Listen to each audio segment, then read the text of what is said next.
Every channel is showing you the strikes. Nobody is showing you what comes after them.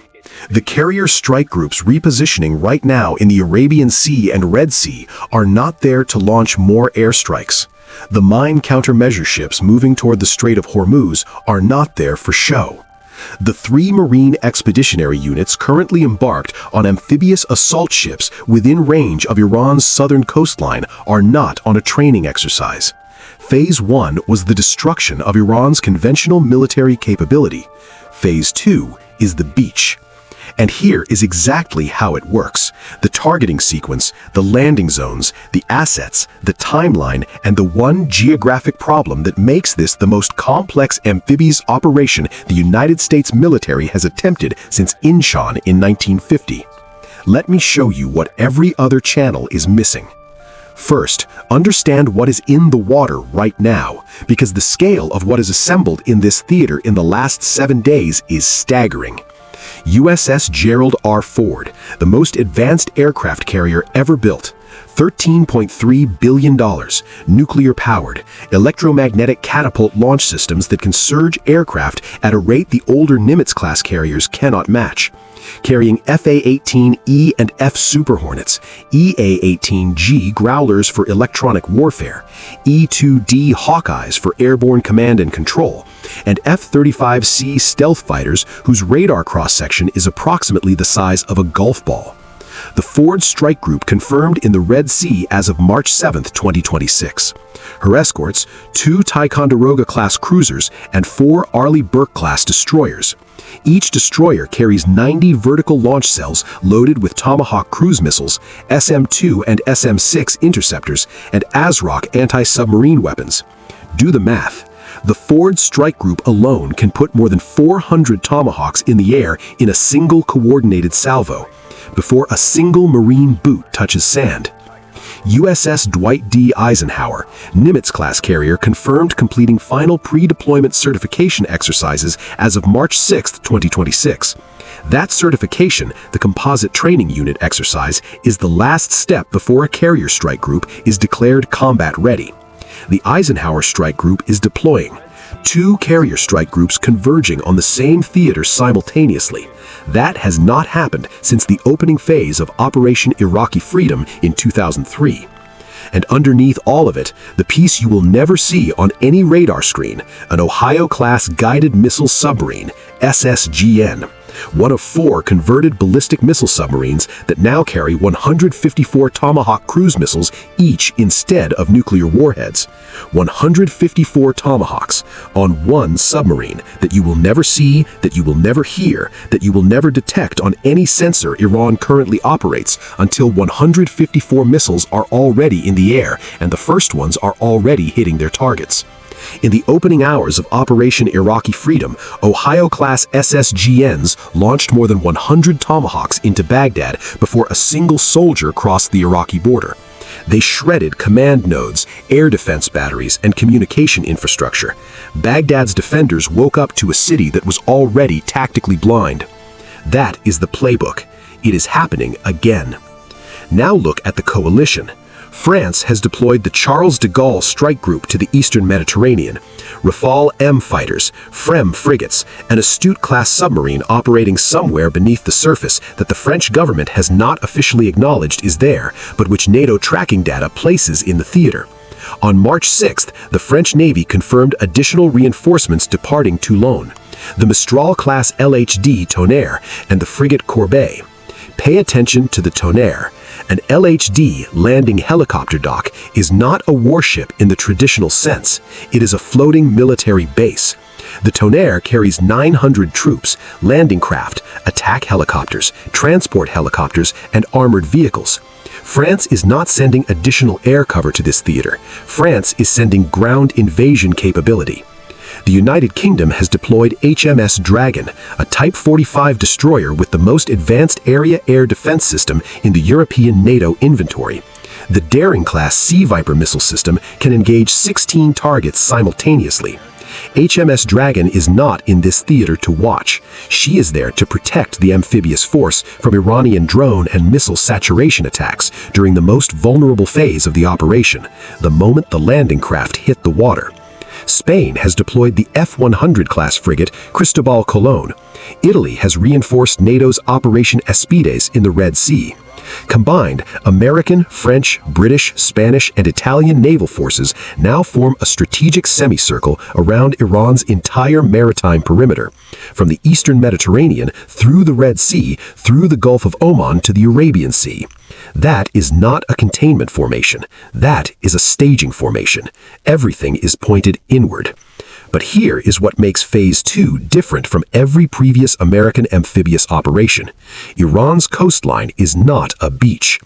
Iran's southern coastline stretches approximately 2,400 kilometers from the Iraqi border to the Pakistani border, and for 40 years, the Islamic Revolutionary Guards Corps has been turning every kilometer of it into a killing ground specifically designed to stop what is about to happen.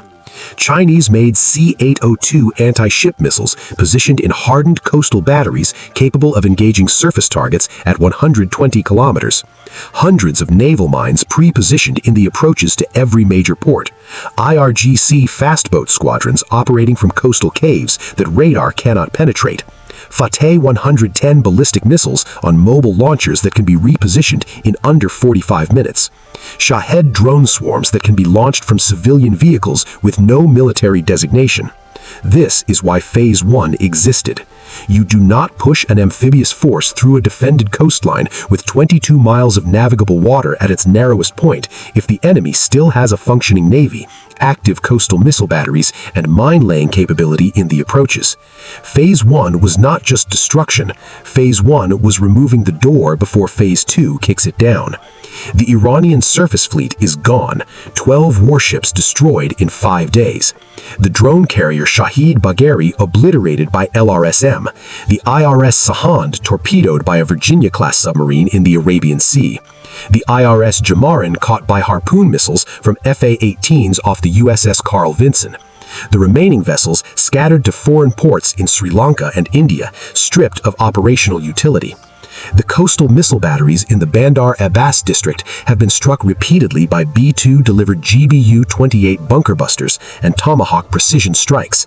Approximately 60% of identified C-802 positions along the Hormuz approaches have been destroyed or rendered inoperable. Approximately 60%, which means 40% are still operational, and the ones that are still operational are the ones that were hidden well enough to survive the most comprehensive targeting campaign in the history of aerial warfare, which means they are hidden in places that are harder to find, harder to approach, and harder to destroy from the air. That is the problem Phase 2 has to solve on the beach. Now let's talk about the 3 objectives, because the Navy does not need to conquer Iran's entire 2,400-kilometer coastline. It needs 3 specific points, and it only absolutely needs to hold one of them.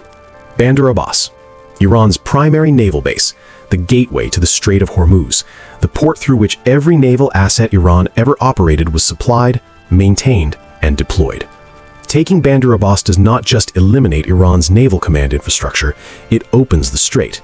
And opening the strait is what stops oil at $108 a barrel from becoming oil at $130 a barrel. The economic argument for taking Bandar Abbas is as powerful as the military one. The approach problem. Bandar Abbas sits at the narrowest point of the strait, approximately 34 kilometers of water between the Iranian coast and the UAE side. Every approach vector is covered by what remains of Iran's coastal defense network. The mine density in the approaches is assessed by U.S. Navy mine countermeasure units as the highest concentration of naval mines in any operational theater since the Korean War. Jask, Iran's secondary naval facility, 150 kilometers east of the strait along the Gulf of Oman coast. In 2021, Iran specifically developed Jask as a forward operating base to project power into open ocean approaches, specifically to threaten vessels that tried to bypass Hormuz entirely.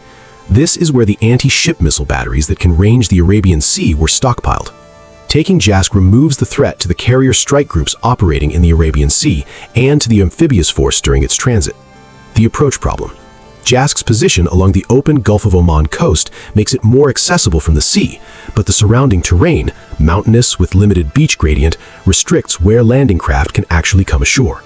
IRGC planners know this. The defensible terrain around Jask has been prepared for exactly this scenario. Chabahar, Iran's only deep water port on the open Indian Ocean. built with Indian investment, connected to Afghanistan and Central Asia by road and rail. Strategically, Chabahar is Iran's back door, the supply line that does not depend on the Strait of Hormuz and cannot be interdicted by naval blockade. Taking Chabahar does something that taking Bandar Abbas and Jask alone cannot do. It cuts Iran's overland supply chain, it prevents reinforcement from the east, and it establishes what military planners call a lodgement, a secured beachhead with port infrastructure capable of receiving heavy equipment from maritime pre-positioning ships, from which follow-on ground forces can be built up at scale. A lodgement is not a victory, it is a foundation.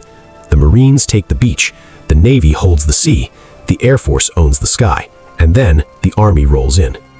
Here is how the Marines actually get to the beach. The U.S. Marine Corps maintains 3 continuously deployed Marine Expeditionary Units, each MU embarked on an amphibious ready group consisting of 3 ships, a WASP or America-class amphibious assault ship, which is essentially a light aircraft carrier operating F-35B short takeoff and vertical landing stealth jets, AH-1Z Viper attack helicopters, CH-53K King Stallion heavy lift helicopters, and UH-1Y utility helicopters. Do the math. 3 MUs, 3 ARGs, that is approximately 6,600 Marines currently within operational range of Iran's southern coast, not counting the additional Marine forces that can be surged from Camp Pendleton, Camp Lejeune, and pre-positioned equipment sets in Diego Garcia within 96 hours of a deployment order. The actual landing vehicles, LCAC, Landing Craft Air Cushion Hovercraft. These are not the flat-bottomed Higgins boats that ground troops rode onto Normandy Beach in 1944. LCACs are 88-foot air cushion platforms that move at 40 knots, carrying a 60-ton payload. They do not need a beach with a specific gradient. They can cross mudflats, shallow reef, and beach obstacles that would stop conventional landing craft, and they are fast enough to cross the defended water zone between the ship and the shore before most static defense systems can effectively reacquire and engage. Supporting the LCACs, MV-21 Osprey Acrobats that can carry 24 Marines at 280 knots from ship to inland objective, bypassing the beach entirely and inserting forces directly onto airfield seizure targets, command nodes, and key infrastructure. The beach assault is not the main effort. The beach assault is the distraction, while the Ospreys take the actual objectives. Iran spent 40 years building a strategy to stop this exact scenario. 40 years of mine-laying doctrine, 40 years of fast boat tactics, 40 years of coastal missile battery placement, 40 years of studying American amphibious doctrine and designing specific countermeasures for every element of it. The entire IRGC Navy existed for one purpose: to make the Strait of Hormuz and the approaches to Iran's southern coast too dangerous for American amphibious forces to penetrate. That strategy rested on one assumption: Iran would still have a navy when the invasion started. It does not. And without the navy, the mines cannot be maintained. Without the navy, the fast boats have no coordination. Without the navy, the coastal missile batteries cannot be resupplied or repositioned through the maritime domain. Without the navy, the intelligence picture that Russia supplied, satellite imagery of carrier positions, ship movement data, strike group composition, is already obsolete. The Ford Strike Group repositioned, the Eisenhower Strike Group is deploying, the coalition assets are arriving daily. The photograph Russia handed to Iranian commanders shows a chessboard where every piece has moved since the picture was taken. So here is Phase 2 in sequence, based on current force positioning and historical American operational doctrine. Phase 2A, Coastal Suppression. Sustained Tomahawk strikes and carrier air wing sorties against the remaining 40% of identified coastal defense positions. Ohio-class SSGN contributes its Tomahawk magazine to saturate time-sensitive targets that emerged during the suppression campaign. EA-18G Growlers jam the surviving Iranian radar and communication networks. The goal is not 100% coastal defense destruction. The goal is sufficient suppression to create a window. Phase 2B, Mine Countermeasures. This is the step that determines everything else. Avenger-class mine countermeasure ships and MH-53E Sea Dragon helicopters begin sweeping approach lanes to the selected landing zones. Mine countermeasure operations are slow, methodical, dangerous. A single missed influence mine can destroy a landing craft. This phase cannot be rushed without accepting casualties that would be politically catastrophic at home, where 28% of Americans currently support this operation. Do the math on that number too. Phase 2C, Amphibious landing. F-35B jets from the assault ships provide close air support overhead. AH-1Z Vipers suppress beach defense positions. LCACs carry the first wave ashore. Engineers, combat engineers, and assault elements whose job is to clear the immediate beach zone and establish a perimeter. MV-22 Ospreys insert forces inland simultaneously, seizing key terrain that overlooks the beach and prevents IRGC reinforcements from reaching the landing zone during the critical first 6 hours. 6 hours. That is the window if the beachhead is not consolidated and defensible within 6 hours of first landing craft touching shore. The operation is at risk. Historical American amphibious doctrine considers a beachhead consolidated when it has sufficient depth to prevent direct fire on the ships supporting it. At Chabahar, that means approximately 3 kilometers of inland control. 3 kilometers, 6 hours. That is the math of Phase 2C.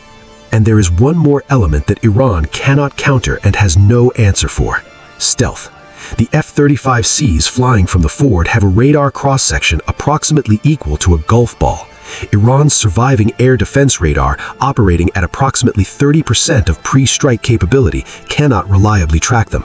The Tomahawks flying from the Ohio-class SSGN travel at 550 miles per hour at 50 feet above the water surface, below the coverage floor of most Iranian ground-based radar. The Ohio class itself is acoustically quiet to a degree that Iranian submarine detection capability, which was already assessed as limited before the war started, cannot reliably detect. Iran cannot see the submarines. Iran cannot track the stealth aircraft. Iran cannot intercept the cruise missiles until they are already inside terminal guidance. Iran knew this. For 40 years, Iran's answer to American stealth and precision was mass, volume, enough fast boats, enough mines, enough missiles, enough drones to make the math of attrition work in their favor. Make every American approach cost more than it's worth. Make the strait a kill zone where technological advantage is nullified by geographic constraint and sheer numbers. The Navy was the multiplier. Without it, mass becomes a liability. Static positions, known locations, targets that satellites can find and Tomahawks can reach. 40 years of Iranian planning rested on the Navy's survival. The Navy did not survive. The U.S. Navy is not just supporting Phase 2 of Operation Epic Fury, it is the reason Phase 2 is possible. Without sea control, there is no amphibious landing. Without the carriers, there is no air superiority over the beach. Without the submarines, there is no Tomahawk saturation that opens the coastal defense window. Without mine countermeasures, there is no safe approach lane. Without the coalition semicircle, there is no strategic depth against Iranian ballistic missile retaliation during the vulnerable period when forces are ashore but not yet consolidated. Every element depends on every other element. This is not a naval operation supporting a ground invasion. This is a joint operation where the Navy is not the supporting force. The Navy is the foundation. And right now, in the Arabian Sea and the Red Sea and the Gulf of Oman, and 800 feet below all three of them, that foundation is being laid. Phase 2 is not coming. Phase 2 is already beginning. So here's the question for the comments. Of the 3 coastal objectives, Bandar Abbas, Jask, and Chabahar, which one does the United States actually strike first? The strategic argument for each one is different. Bandar Abbas opens the strait and solves the oil crisis. Jask removes the threat to the carrier groups. Chabahar cuts the supply line and establishes the lodgement for everything that follows. You cannot take all 3 simultaneously with current force levels. You have to choose one first. Which one and why? Drop your answer below. The analysis in these comments is some of the most serious military thinking happening anywhere online right now. If this gave you a clearer picture of how Phase 2 actually works beyond the headlines, hit like. Subscribe because Phase 3, the ground campaign, the advance to Tehran, the question of what government replaces the Islamic Republic is coming, and you will want to understand it before it happens. Share this with someone who thinks the airstrikes were the whole war. They were not. They were the door. Phase 2 is what walks through it.